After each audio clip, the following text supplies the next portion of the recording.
आबिद शेख पर झूठा मुकदमा दायर किया गया, सामाजिक कार्यकर्ताओं और नागरिकों ने इसका विरोध किया। वाराणसी हाल ही में बनारस के निवासी और प्रमुख सामाजिक कार्यकर्ता आबिद शेख पर एक झूठा मुकदमा दायर किया गया है। ये मुकदमा उन पर सरकार की गलत नीतियों के खिलाफ आवाज उठाने और अल्पसंख्यक समुदाय के हक में बोलने के कारण लगाया गया है। आबिद शेख, जो हमेशा अपने क्षेत्र के जरूरतमंदों और कमजोर वर्गों के लिए काम करते रहे हैं, ने न केवल समाज की असमानताओं के खिलाफ बल्कि शोषण और उत्पीड़न के मामलों में भी हमेशा अपनी आवाज उठाई है।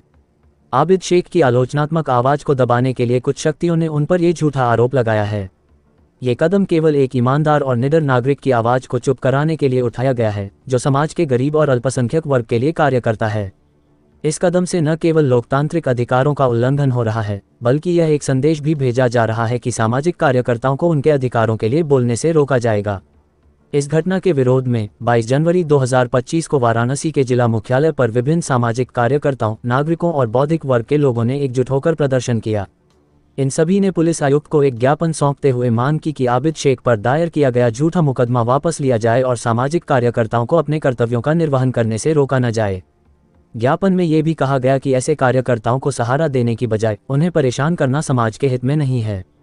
सामाजिक कार्यकर्ताओं, नागरिकों और बौद्धिक वर्ग के इस विरोध ने ये स्पष्ट कर दिया है कि इस प्रकार की गलत कार्यवाहियां लोकतांत्रिक मूल्यों और नागरिक अधिकारों के खिलाफ है।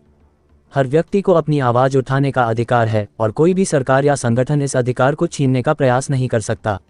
मनीष शर्मा, हरीश मिश्र उर्फ बनारस वाले मिश्रा जी, मुनीजा खान, एडवोकेट राजेश, एडवोकेट जुनैद जाफरी, इमरान पत्रकार, शमशाद खान, रवि प्रकाश यदुवंशी, अमरजीत यादव, जुबैर खान बागी, मुख्तार अहमद अंसारी और एडवोकेट प्रेम प्रकाश यादव समेत बड़ी संख्या में लोग शामिल हुए।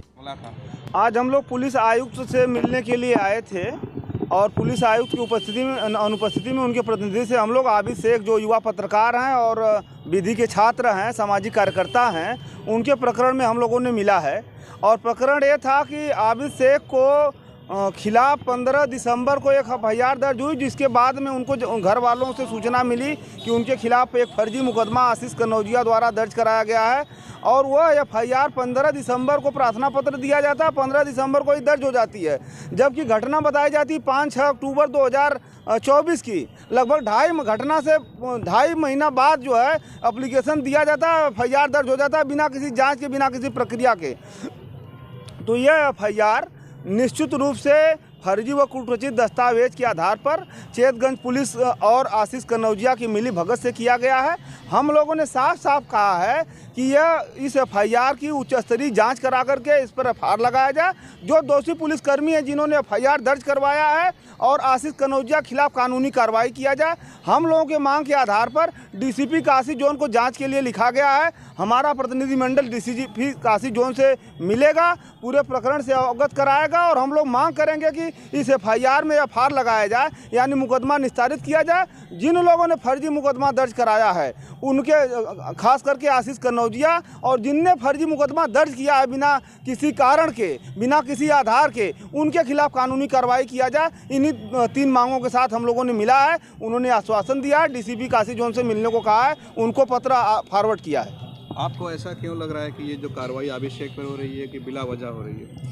देखिए, इस वक्त जो देश के हालात हैं और जो खासकर हमारा लोकतंत्र का जो चौथा स्तंभ है, इस पर हमले बराबर हो रहे हैं। आप सब लोग इस चीज़ से जुड़े हुए लोग हैं और उसी कड़ी में बनारस इस वक्त 24 के बाद जो स्थिति बनी है, उससे एक युवा जो हमारा ये पत्रकार है, इसके पर जो इस तरह से ये नीतियों के खिलाफ बात कर रहे थे, ये किसी पार्टी से नहीं है, लेकिन इन पर जिस तरह से फर्जी मुकदमा किया गया, उनके समर्थन हम लोग यहाँ आए हैं कि उनके फर्जी मुकदमे उनसे हटाए जाएं। ये एक डराने की एक नई नीति अपनाई गई है।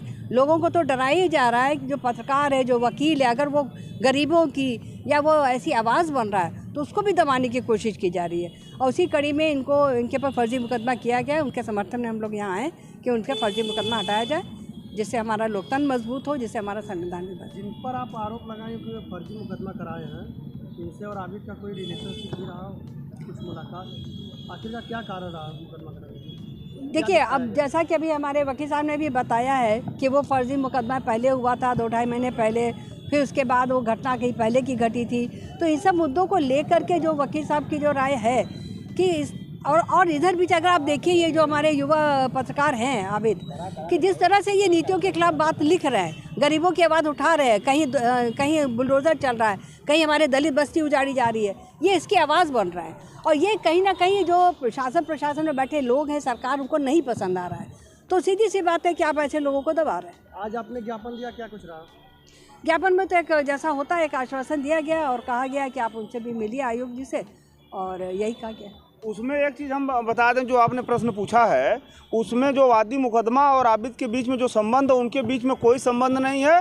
जो वादी मुकदमा वो भाजपा से जुड़े हुए हैं और आबिद लगातार शासन की नीतियों के खिलाफ आवाज़ उठाते रहे हैं। तो इनको कैसे फंसाया जाए, इनकी आवाज़ को कैसे बंद किया जाए, यही एकमात्र कारण है।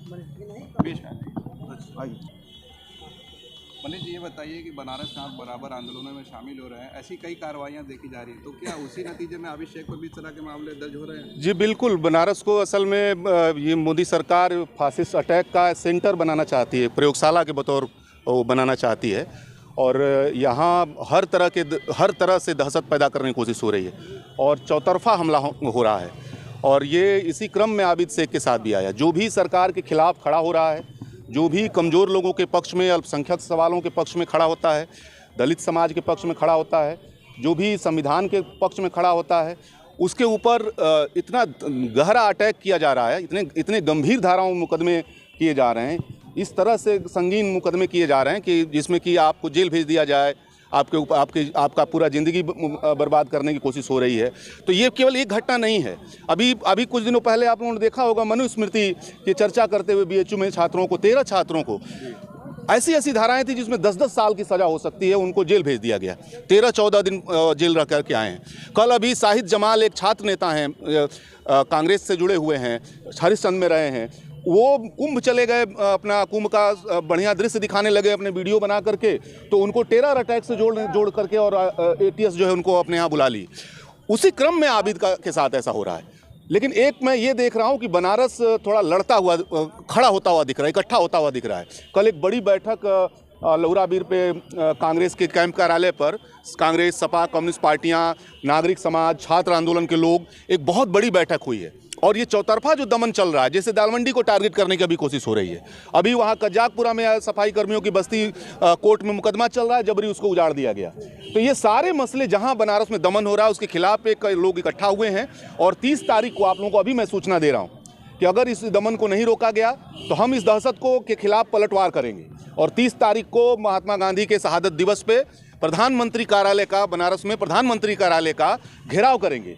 और घेराव प्रधानमंत्री का इसलिए करेंगे कि जब से प्रधानमंत्री को यहाँ झटका लगा है 2024 के चुनाव में, वो हारते हारते जो बचे हैं, वो कह लीजिए कि उनका जीतना हारने जैसा जो हुआ है, उसी के चलते यहाँ दमन और ज़्यादा बढ़ाया जा रहा है। उसी तरह के लोगों को टारगेट किया जा रहा है। जो भी नागरिक समाज उस समय उनके खिलाफ खड़ा हुआ, जो भी आंदोलनकारी उनके खिलाफ खड़े हुए, उन सारे लोगों को टारगेट किया जा रहा है। तो 30 तारीख को प्रधानमंत्री को हम घेरेंगे और इन सारे सवालों का जवाब मांगेंगे। एक आखिरी सवाल ये रहेगा, बहुत सारे लोग कह रहे हैं कि अभिषेक खास कम्युनिटी से आते हैं, इस वजह से भी उनको टारगेट किया। बिल्कुल एकदम इसमें कोई किंतु परंतु है नहीं।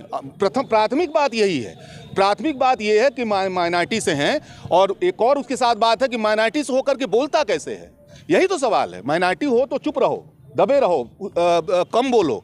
माइनॉरिटी होकर कैसे तुम बोलोगे? ये जो इस फासिस्ट सत्ता का जो कैरेक्टर है इस दौर में, ये उसका मेन वजह वही है, इसमें कोई दो राय नहीं। ये इसलिए ये इनके ऊपर टारगेट हुआ है। धन्यवाद।